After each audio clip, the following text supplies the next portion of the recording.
Daming basher ni Baby Beyonce kanina sa live ni Kuya Bal. Bakit naman po?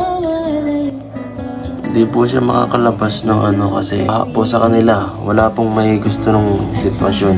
Okay? Kung may gusto nung nangyari. Kasi dito sa amin po, malakas talaga po ang ulan. Yun ang problema ng namin lugar. Pag naulan po dito, kagaya po nito, halos isang araw na ulanin.